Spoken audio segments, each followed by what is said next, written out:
पहले सिंगल बने थानो थानी थानो जी काउ भलो करो तेरे को ये सूराबा करने वाले है बाबा। हां सूराबा करने वाले सोनी लगा हो बम 1.5 लाख के नहीं लगा गई नो होते भी की पूजा हां 1.5 लाख रुपए क्यों लगा हो आज तो कमरा पूजा होते जी ब्राह्मण पूजा था कभी गोकुल होवे अम्मा गाय बात नारायण खेरो कौन सो है? नारायण खेरो नारायण डांडो जी भाई तो होएगो जालंग है ऊपर आग तो जा देख तू चलो हां जी बनो है मूर्ति हां मंदिर बनाओ अच्छा आ जाओ आया देखने का आयो तो देख लियो पर का हो जालेंगे घर है तुम बता दो मां घर तो हूं हैं तुम बता नहीं रहे जी अब कल क्या है जाएंगे मेरे घर कोरोट जालेंगे बस ठीक है आओ मुझे तो खेत है। अरे भूत देख लो यहाँ करदम ऋषि ने यहाँ तपस्या करी है यहाँ कपिल मुनि भगवान का अवतार हुआ है यहाँ ना कपिल मुनि भगवान का अवतार हुआ यहाँ कोरोटे में यहाँ ये नारायण घेरे पे हाँ कपिल भगवान का अवतार हुआ है यहाँ और करदम मुनि ने यहाँ तपस्या कर बनने करदम ऋषि ने हाँ तब मुनि ने यहाँ तपस्या करी है कई हजार वर्ष यहाँ तपस्या करी है जनते को रास्ता बता रहे हैं कांते कहीं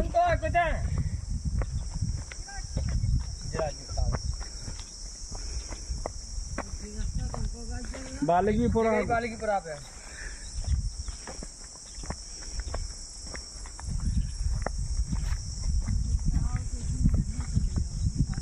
साइकिल पे चली आओ आओ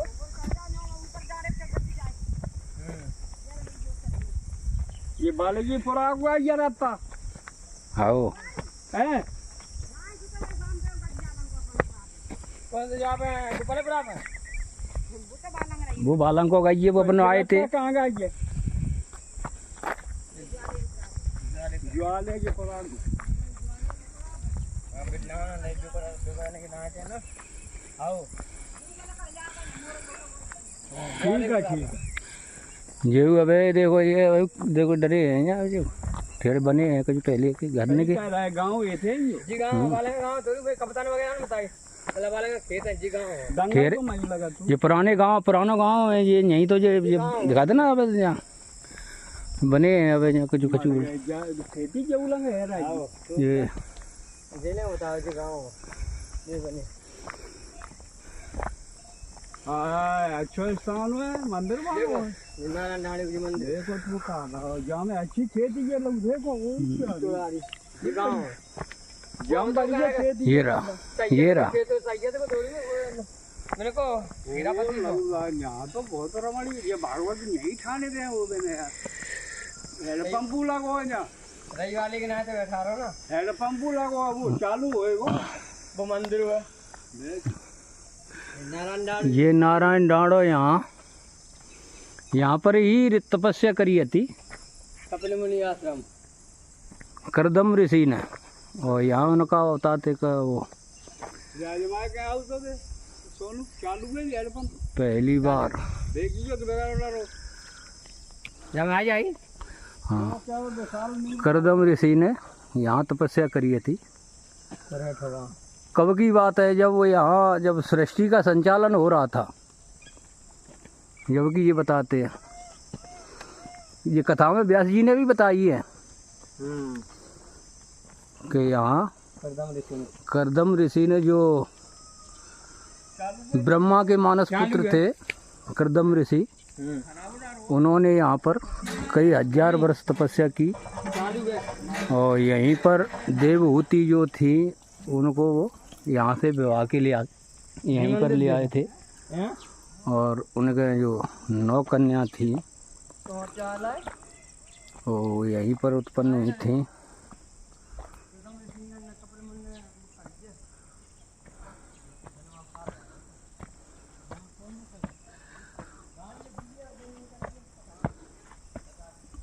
और ये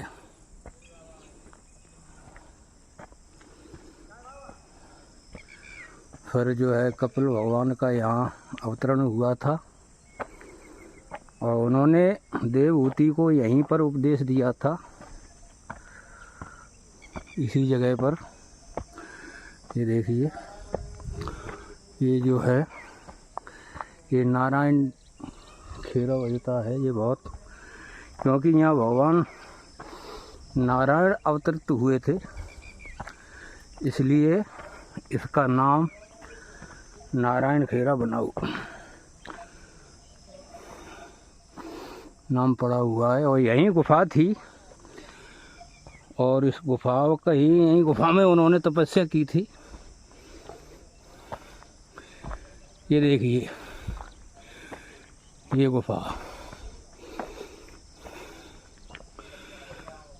गुफा थी यहाँ, ये और यहाँ भी थी। यहाँ तो ये फूट और तो गिर गया ये डांग, ये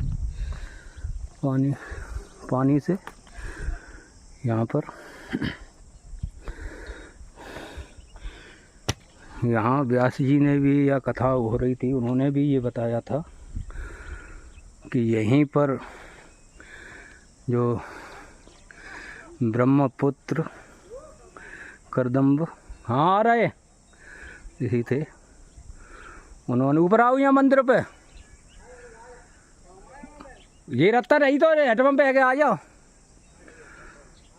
तो इन्होंने यहाँ तपस्या करी थी इसी जगह पर।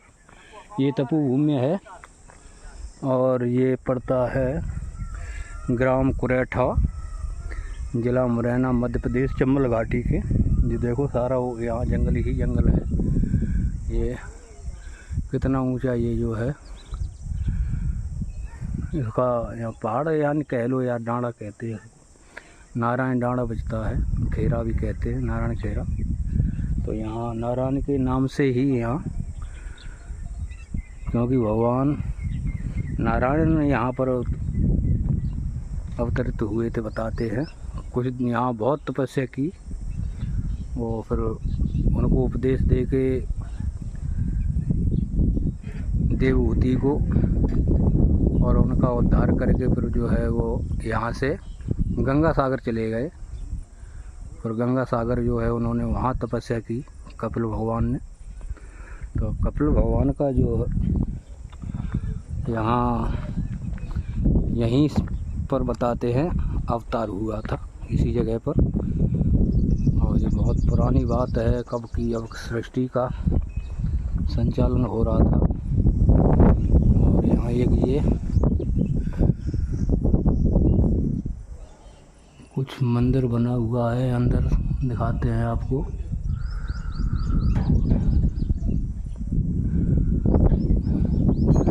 समझ में आ जाए तो ये अंदर कुछ है।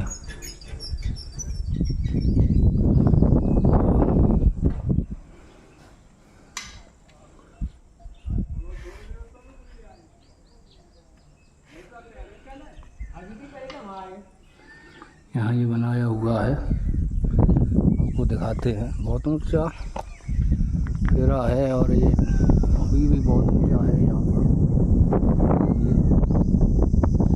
यहाँ से देखिए, इधर सामने ये आपको चंबल नज़र आ रही है, ये देखिए, ये चंबल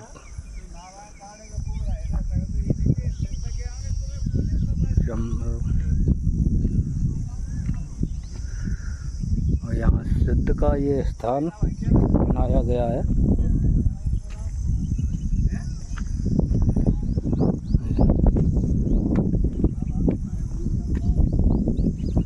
ये देखिए, चारों तरफ जंगल ही जंगल, और ये सामने जो है चंबल नदी है, ये अगर आपको नज़र आ रही होगी। ये चढ़ेगा ऊपर,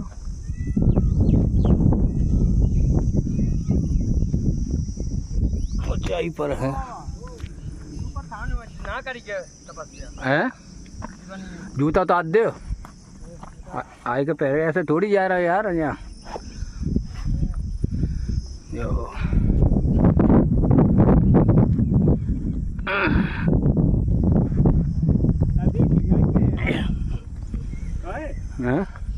ये रही पास में ही है, ये दूर है, एक अलग ही रही है जगह ऊंचाई से।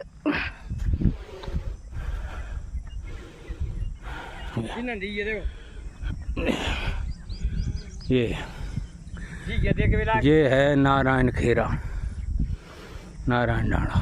ऊपर देख के लाएगा, ऊपर आओ। और यहाँ पर जो है, यहाँ तपस्या जो है, यहाँ तप करो है करदम ऋषि ने इस जगह पर। ये आप देखिए पिलुआ का पेड़ है ये, और यहाँ कुंड भी बना है। यहाँ हवन पूजन होता है आज तक भी। देखो कैसा स्थान है ये, इसको ऐसे ही डाले फिर रहे हैं। हैं कितनी तपोभूमि में को भी यहाँ कोई सुनवाई नहीं है इसकी। देखो ये यहाँ भगवान का स्वयं नारायण का अवतार हुआ, और वो जगह को इसकी कोई मान्यता नहीं। ये देखिए, ये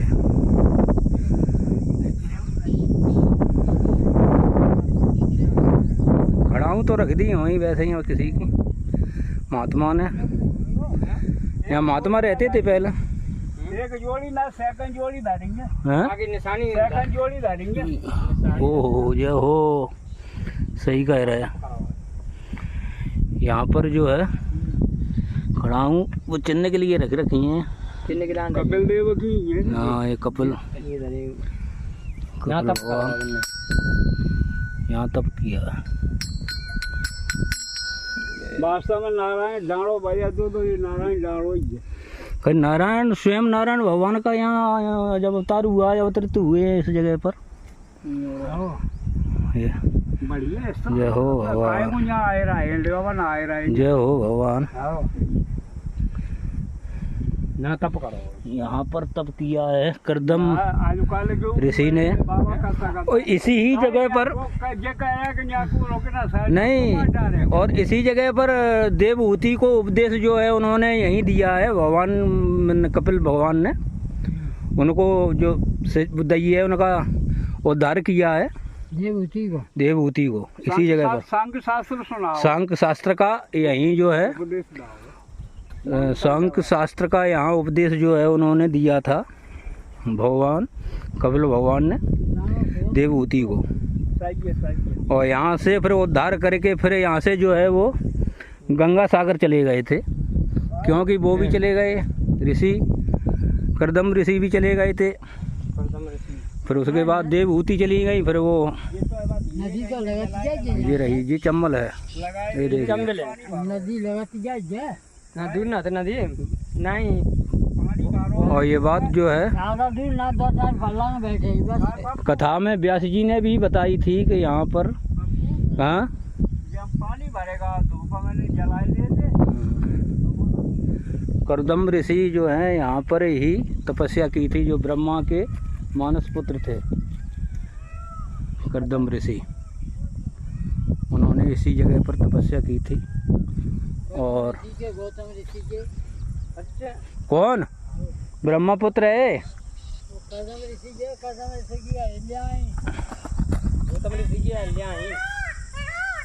ये तो उल्टी अपनी बता रहा है बात, तुम जानो ना बूझो।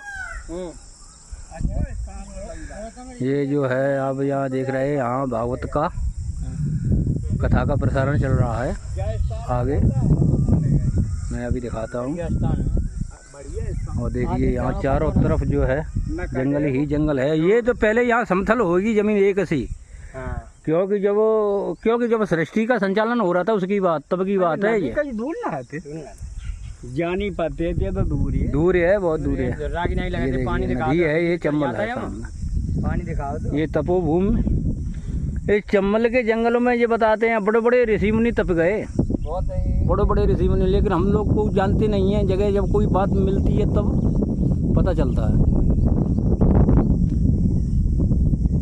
जब ये पता चला है यहाँ, जब हम यहाँ पर आए हैं, तो यहाँ भगवान कपिल का जो है अवतार हुआ था। ये सामने चंबल इसी जगह पर, और गुफा तो मैंने आपको दिखाई है। यहीं गुफा में ये गुफा थी नीचे, तुम देख लो, अभी गुफा बनी है, फूट गई, अब चली गई। अब गुफा तो अब तो फूटे गई बहुत, अब तो थोड़ी रहेगा ये बहुत गुफा ही, बहुत बड़ी गुफा ही यहाँ बताते हैं। इसी गुफा के अंदर जो है मैंने बैठ के तपस्या करी थी करदम ऋषि ने। की गुफा बनी है, बहुत पुरानी गुफा है, बताओ तो फूटेगा रहा ना, डाड़ो गिरेगा बहुत, डाड़ो इतना बहुत चौड़ा होगा, समझ जाओ रहो कहाँ है, कटेगा उसे। ये डाड़ो जो है कट गया है, ये बिल्कुल खत्म हो चुका, थोड़ा ही रहेगा और धीरे धीरे धीरे धीरे देखो यहाँ पाइप भी लगा रखा है कि ये थोड़ा बहुत बचा रहे। देखो यहाँ तक भी कटन आ गई, ऐसे ही धीरे धीरे कट गया, बहुत चौड़ा होगा यहाँ पर जो। और ये अभी भी देखो ईंटें फीट रही ये पड़ी हुई हैं, यहाँ बना हुआ था कुछ। और यहाँ जो है सिद्ध जो है कि जो है स्थापना होता ही करी वही बाबा है। और ये भी ये नीचे कुछ बना हुआ है। चलो ऐसी नई नई जगहों पर पाइप लगाए दो ये कटेगा, ये थोड़ा ही रहेगा, वो तो व्यवस्था नहीं है, नहीं तो ये भी चले रहेगा थोड़ा बहुत चिन्ह, ये भी चला जाएगा किसी दिन। और धीरे धीरे बहुत चौड़ा होगा ये गांव में होती तो दरी चलो जाती है। ठीक, उतारो उतारो, कैसे उतारो उतारो, बूढ़े आदमी। चलो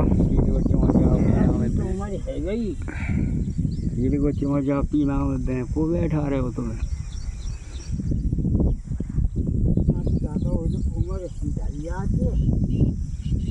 चलो भैया नारायण जी को खेलो, गंदी बात करें तो नहीं चाहिए। यहाँ भगवान अरे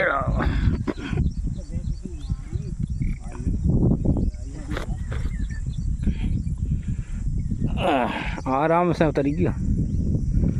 कितनी ऊंचाई पर है ये?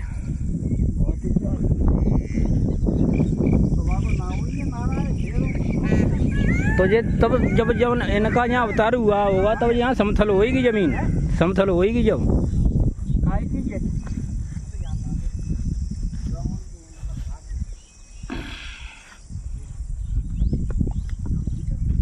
चलो देखो चलते हैं तो लड़का हो गए भैया।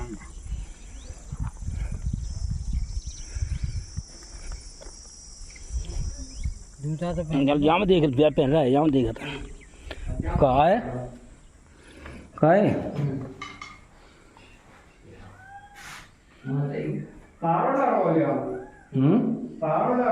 तो जहाँ गुफा है अंदर जी तारो डरो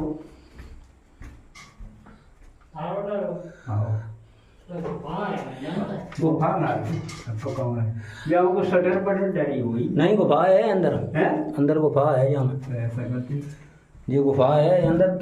ऐसा करती यहाँ जो है महात्मा रहता है, आते हैं वो उनका वो बाको है यहाँ महात्मा रहता है कुआ, यहाँ रहते का है महात्मा को सामान डालो तारियां ये सुनी ये रात दे दे डाले के बासन। हाँ ये बाबर आता है जो कावर आना है वो तो बाबर आता है वो व्यवस्था है बाबर रहते बासन डाले ऐसे के बारे वो अंदर गुफा है।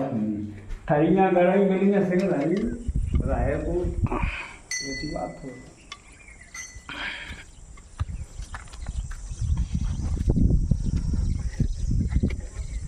हो भगवान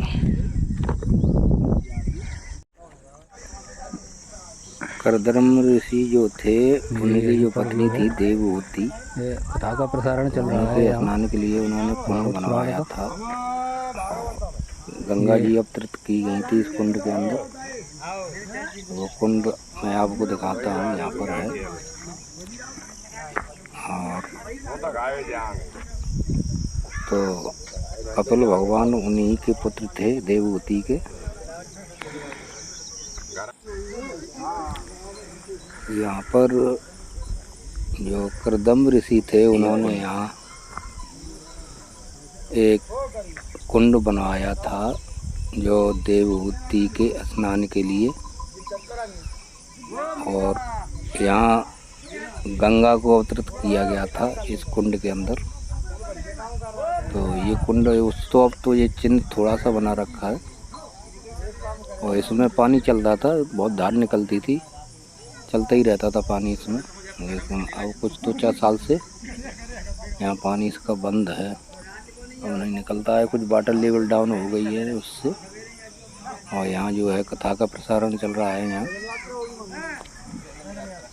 तो जो बताते हैं कर्दम ऋषि ने यहाँ पर ये कुंड जो बनवाया था, गंगा जी अवतरित की थी यहीं जो है। देवहूति जो उनकी जो पत्नी थी कर्दम ऋषि की, उनके स्नान के लिए उन्होंने भगवान ने तो पृथ्वी को अहंकार हो गया कि भगवान का काम भी हमारे बिना नहीं बना।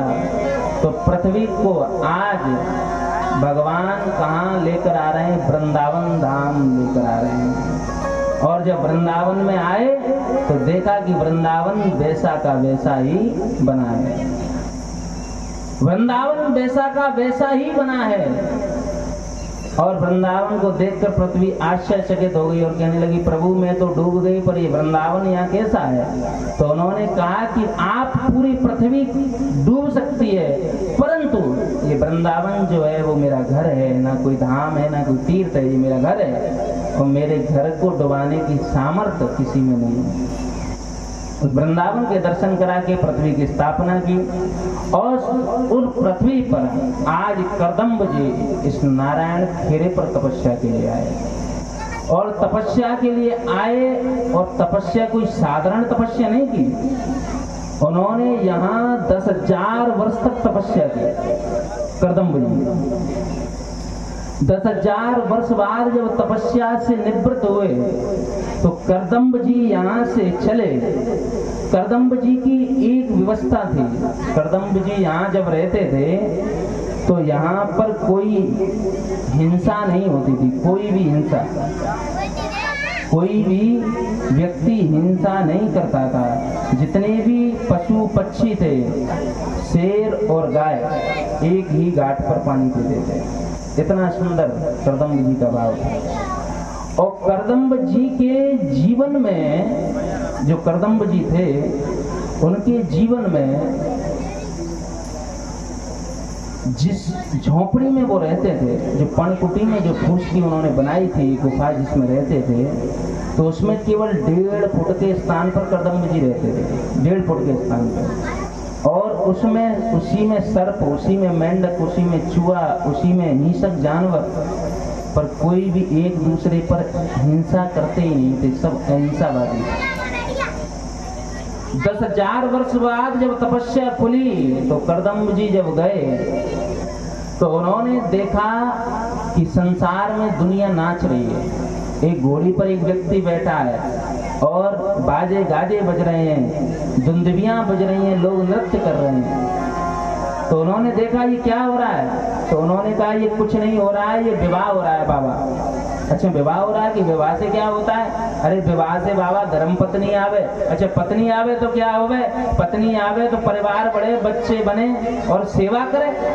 अच्छा इतनी फायदा विवाह? अरे बाबा विवाह में बड़े बड़े आनंद, बड़ी बड़ी फायदा। अच्छा इतनी फायदा है विवाह में कि हाँ। तो कर्दम्ब जी ने कहा फिर तो हम विवाह जरूर करेंगे, हम विवाह फिर जरूर करेंगे। तो कर्दम्ब जी से जब विवाह की बात आई तो कर्दम्ब जी वहां से फिर पुनः वापस आ गए, मार्ग से पुनः वापस आ गए। और आकर के इस ही खेरे पर आकर कर्दम्ब जी ने पुनः 40 वर्ष तक तपस्या की। 40 वर्ष तपस्या की। और 40 वर्ष तपस्या करने के बाद भगवान जब नारायण प्रसन्न हुए और प्रसन्न होकर के कर्दम्ब जी से कहा कि हम तुम्हारी तपस्या से प्रसन्न हैं, बोलो क्या चाहिए। अब भगवान को देखकर कर्दम्ब जी को लज्जा आ गई। क्यों? पहले ये नियम था कि बच्चे के विवाह की बात चलती ना तो वो बच्चा हो या बच्ची वो वहां पर नहीं बैठते थे, बूढ़े बड़ों के सामने उनकी सम्मान करते थे, वो वहां से चले जाते थे। और विवाह की बात चलती तो शर्म लगती थी कि कैसे कहें क्या कहें। पर आज ऐसी बात नहीं है। आज तो जो बालक है वो फीता लेके घूम रहा है कि 5 फुट की हाइट है तो हम नहीं करेंगे, 5 फुट चेंज होगी तो करेंगे।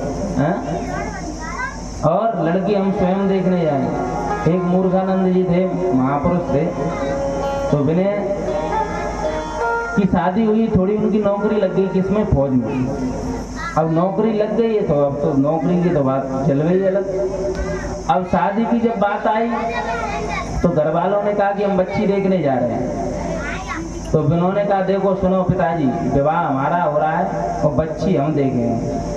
तो माता पिता ने समझाया कि बेटा तुम्हारी बहन जा रही है, तुम्हारे माताजी पिताजी भाई सब जा रहे हैं, इतने सब देख के आएंगे तो तुम अकेले क्या कौन सी अलग आंखों से देख लोगे, और हम तुम्हारे अपने हैं, कोई अनित नहीं करेंगे, अच्छी लड़की होगी सुंदर होगी उसी के साथ तुम्हारा विवाह होगा। नहीं पिताजी हम स्वयं जाएंगे और हम लड़की को देखेंगे।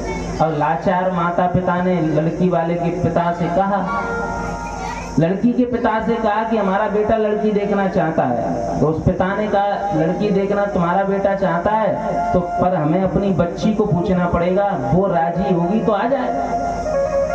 अब लड़की से पूछा कि बेटा तुम्हें लड़का स्वयं देखना चाहता है। लड़की पढ़ी लिखी थी, लड़का 10वीं पास करके फौज में लग गया था और लड़की MSc किए हुए थी। लड़की पढ़ी लिखी थी, लड़की ने कहा पिताजी कह दो आने दो आने दो। अब लड़की वो लड़का आया, आकर के लड़की बढ़िया चाय लेकर वो बच्ची कन्या आई, आकर के उसने देखा, उस लड़के ने जब उस कन्या को देखा तो सुंदरता को देखकर प्रसन्न हो गया कि खूबसूरत तो बहुत है पर अब इसके गुण और देखता हूँ। तो वो पास में बैठी सामने, तो उससे पूछा अच्छा कि हमारे कुछ प्रश्न हैं। तो बच्ची बोली कि वो तो हमें पता है कि आप यहाँ तक आए तो आपके कुछ प्रश्न जरूर होंगे। तो ठीक है पूछिए कि प्रश्न क्या है। कि प्रश्न पहला हमारा ये है कि तुम पढ़ी लिखी हो कि नहीं हो। उसने कहा कि हम MSc किए हुए हैं। तो मैंने कहा ठीक है चलेगा MSc, अच्छा बहुत अच्छा बहुत अच्छा। अच्छा तो दूसरी बात हमारी ये है कि तुम खाना वाना बना लेती हो कि नहीं बना लेती कि पढ़ाई लिखाई में रही। उसने कहा बहुत सुंदर खाना बना लेते, जो आप बनवाना चाहो हम वो बना लेते हैं। अच्छा तो उसने कहा ये भी बात बन गई कि सब कुछ बना लेती है। अच्छा तो तीसरा प्रश्न ये है हमारा कि तुम कुछ डांस वांस कर लेती हो कि नहीं कर पाती हो, नाच लेती हो। अब वो बच्ची बोली कि बहुत अच्छा नृत्य कर लेते हैं, बहुत अच्छा सुंदर डांस कर लेते हैं। अब वो बोले अपने माता पिता से, वो दूल्हे राजा कि पिताजी हमको लड़की पसंद है, हम विवाह कर लेंगे। अब लड़की ने कहा कि आपको तो हम पसंद हैं पर हमारा तुमसे एक प्रश्न है। कि प्रश्न क्या है? कि हमारा तुमसे ये प्रश्न है कि तुम तबला बजा लेते हो। बिन्ने कही कि तबला हम नहीं बजा पाते। तो बिन्ने की हम डांस करेंगे तो तबला कहते बाप बजा दे। हो गई शादी, खड़े हो जाओ यहाँ से, चलो। जब तुमको अपने माता पिता पर अपनी भाई बहन पर विश्वास नहीं भरोसा नहीं तो हमसे क्या शादी करके तुम भरोसा करो, जाओ यहाँ से। चले आए अपनों तो मोले मन तो मऊका ने खाए ला, बेचारे हो गया विवाह। तो जो बड़ों का कहना नहीं मानते उनके साथ ऐसा ही होता है। अब करदम्ब जी को लज्जा आ रही है, नारायण भगवान से कैसे कहें कि हमें विवाह करना है, और मन में सोच रहे हैं कि विवाह तो हो जाए तो आनंद आया। अब भगवान ने उनकी मन की बात जान ली तो करदम्ब जी से कहा, करदम्ब जी ने कहा कि हम तो प्रभु आपके दर्शन करना चाहते थे तो यहाँ तक आपको बुलाया। तो उन्होंने कहा कि आप तो हमारे दर्शन करना चाहते थे ठीक है, पर हम एक कार्य कराएं अगर तुम्हारी इच्छा हो तो, अगर तुम मानो तो। कि क्या? कि हम चाहे ब्याह की बात पक्की कराएं। अब करदम्ब जी के मिश्री सी घुर रही ऊपर से कह रहे कि नहीं। अब करदम्ब जी बोले कि वैसे तो महाराज हम विवाह करना नहीं चाहते थे पर प्रभु आप बात कराए हो तो आपकी बात नहीं टालेंगे, तुम्हारी बात हम जरूर मानेंगे और तुम जहाँ विवाह कहोगे हम वहाँ कर लेंगे। तो उन्होंने कहा कि हम कोई ऐसे वैसे खानदान में नहीं करके आए, हम बहुत बड़ी महाराजा राजा की पुत्री, मनु महाराज की पुत्री, जो देवूति आकुति देवूति प्रसूति, माता देवूति जो बीच की जो कन्या है, जो मध्य की जो कन्या है, उसके साथ तुम्हारा विवाह हम पक्का कराए। करदम्ब जी ने कहा ठीक है प्रभु। पर भगवान की तपस्या तपोबल करने के कारण करदम्ब जी का विवेक तेज था, विवेक तेज था। विवेक ये था, करदम्ब जी ने सोचा, ये कहा कि मेरे विवाह तो हो जाएगा, कहीं में ऐसा ना हो कि विवाह होने के बाद संसार के जीवन के चक्कर में पड़ जाऊं। तो उन्होंने कहा कि प्रभु आपका यहाँ मेरा विवाह पक्का करायो, परंतु एक वचन दो मुझे कि मैं विवाह कर लूंगा, परंतु आपको मेरे घर पर पुत्र बनकर पधारना होगा, और आप मेरे घर पर पुत्र बनकर आओगे तो ही मैं ये विवाह करूंगा, अन्यथा मैं नहीं करूंगा। तो भगवान ने कह दिया ठीक है, मैं आपके घर पर पुत्र बनकर आऊंगा। और करदम्ब जी का विवाह माता देवहूति के साथ हुआ, और विवाह होने के बाद जैसे ही वापस आने के बाद पुनः करदम्ब जी समाधि में बैठ गए, और माता देवहूति ने देखा कि इतना व्रत संत इतनी पर्णकुटी में रहने वाला, और जहाँ सांप और बिच्छू, चूहा, मेंढक एक ही बिल में रहते हैं, ऐसा सुंदर भाव जहाँ हिंसा बिल्कुल नहीं है, सभी अहिंसावादी हैं, ऐसे सुंदर संत के। अब उससे पूछा माता देवहूति ने कि हम इसी में रहेंगे? करदम्ब जी बोले देवी आप बुरा मानो या भला मानो, हम तो इसी में रहते हैं। कि कहाँ रहते हैं? कि वो जो कोने में जो 1.5 फुट का जो आसन है, हम वहीं रहते हैं। करदम्ब जी यहाँ लाए माता देवहूति को, माता देवहूति वहाँ रही। करदम्ब जी पुनः तपस्या में 40 वर्ष के लिए चले गए समाधि में, और 40 वर्ष तक माता देवहूति उसी पर्णकुटी में सूखी पत्तियां, फल इत्यादि जल पी करके उसी में अपना जीवन यापन करती रही, और उनके करदम्ब जी के शरीर को पोंछती गीले कपड़े से, कभी हवा करती, कभी कुछ करती, ऐसा उनके साथ व्यवहार करती। 40 वर्ष बाद जब करदम्ब जी की समाधि टूटी तो उन्होंने देखा कि उनके सामने एक बुढ़िया बैठी, जिसकी शरीर जर्जर है, जिसकी ऊपर की त्वचा सिकुड़ी हुई है, बाल एकदम सफेद हो गए हैं, चेहरे पे झुर्रियां पड़ रही हैं। करदम्ब जी ने पूछा देवी आप कौन हो? 40 वर्ष बाद देवी आप कौन हो? तो उन्होंने कहा स्वामी आप मुझे भूल गए, मैं आपकी पत्नी देवहूति हूँ। देवहूति यहाँ कैसे आई?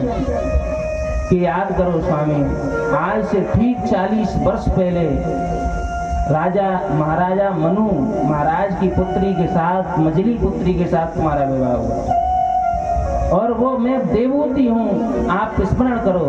तो करदम्ब जी ने नेत्र बंद करके जैसे ध्यान लगा के देखा तो पूरा वृतांत याद आ गया, और कहा देवहूति मैं 40 वर्ष तक तपस्या करता रहा और तुम मेरी तपस्या के लिए यहाँ बैठी नहीं। धन्य हो तुम, राजा के महल में कहाँ पली बड़ी वहीं जहाँ बड़े बड़े सुख और आराम, और इस पर्णकुटी में न जाने तुम पर कितने कष्ट पड़े होंगे। इस करदम्ब के कारण से तुम पर न जाने कितने कष्ट पड़े, पर अब तुम पर कोई कष्ट नहीं होगा। तो करदम्ब जी ने माता देवहूति को सुख देने के लिए एक कुंड का निर्माण किया, एक जलाशय का निर्माण किया। मन से उस जलाशय का निर्माण किया। वो कुंड कहीं और नहीं, जो हमारे जो रही भूमिया के सामने जो कुंड है, ये कुंड महाराज करदम्ब ने अपने मन से उत्पन्न किया था, और इसी कुंड में माता गंगा का आह्वान किया था, और माता गंगा इसमें आ गई। और इस कुंड की सरोवर की एक विशेषता थी, इस सरोवर का जो जल पी लेता था, अब कलयुग में तो हर चीज विलुप्त होती जा रही है, इस सरोवर का जो जल पान कर लेता था, उस व्यक्ति के शरीर में जो अंदरूनी जो रोग होते थे वो नष्ट हो जाते थे। दूसरा, इस सरोवर में अगर कोई स्नान कर लेता था तो उसे कुष्ठ रोग, त्वचा जैसे फुंसी, फोड़ा फुंसी इत्यादि अगर होती तो वो नष्ट हो जाती। इतनी महिमा थी करदम्ब जी की। और जो नित्य इसमें स्नान करता था उसका कभी बुढ़ापा नहीं आता था। ये शास्त्र कह रहा है, भागवत जो कह रहा है, मैं अपने मन से नहीं कह रहा, उसका कभी बुढ़ापा नहीं आता था। और माता देवहूति के लिए करदम्ब जी ने ये कुंड की मन से ये गंगा उत्पन्न की, ये कुंड उत्पन्न किया, ये जलाशय। क्यों? क्योंकि इसमें माता देवहूति और करदम्ब जी ने स्नान किया, और जैसे ही इसमें डुबकी लगाई तो माता देवहूति हो गई 16 वर्ष की और करदम्ब जी हो गए 18 वर्ष के। 18 वर्ष वर्ष और 16 वर्ष की आयु हो गई और आयु होकर के यहीं पर कुछ दूर चलकर, अब उनके जो निशान होंगे वो पता नहीं, यहाँ पर उन्होंने कुछ दूर चल करके एक 9 मंजिला अपने मन से महल बनाया था, 9 मंजिल का। और उस महल में करदम्ब जी ने लगभग अपने जीवन की 86 से 87 वर्ष उसमें निकाली थी लगभग। उसी में माता देवूती रही थी और माता देवूती के गर्भ से 9 कन्याओं का जन्म करदम्ब जी के द्वारा। सबसे बड़ी कन्या थी कला, श्रद्धा, अविर्भू, गति, क्रिया, ख्याति, अरुणधति, शांति और माता अनसुईया। और इन 9 कन्याओं का विवाह बड़े बड़े ऋषियों से हुआ। कला का विवाह मरीच ऋषि से हुआ। यहाँ मरीच ऋषि भी आए हैं इस भूमि पर। श्रद्धा का विवाह अंगरा से हुआ। अभिर्भू का विवाह पुलस्त मुनि से हुआ और गति का विवाह पुल से हुआ। क्रिया का विवाह क्रतु से हुआ और ख्याति का विवाह भृगु महाराज से हुआ और अरुणधति का विवाह वशिष्ठ जी से हुआ। शांति का विवाह अथर्मन से हुआ और अनसुईया का विवाह अत्रि मुनि से हुआ। इन 9 कन्याओं का वैसे तो चरित्र सबका श्रेष्ठ है, पर सब में विशेष श्रेष्ठ चरित्र है तो माता अनसुईया का सबसे विशेष श्रेष्ठ चरित्र है। महाराज जी ने पुनः बताया और तीनों देवियां वहां आईं। आकर के वहां से अपने माता अनसुईया ने कहा कि अपने अपने पति को पहचान लो और ले जाओ। तीनों देवियां कहने लगी कि अगर हमसे कहीं अनजाने में एक दूसरे के पति को स्पर्श हो गया तो हमारा पतिव्रत धर्म नष्ट हो जाएगा। कहाँ तीनों देवियां और कहाँ माता अनसुईया जो संसार को चला रही हैं, वो तीनों देवियों का पतिव्रत धर्म नष्ट करने की जो सामर्थ्य रखती है वो माँ अनसुईया।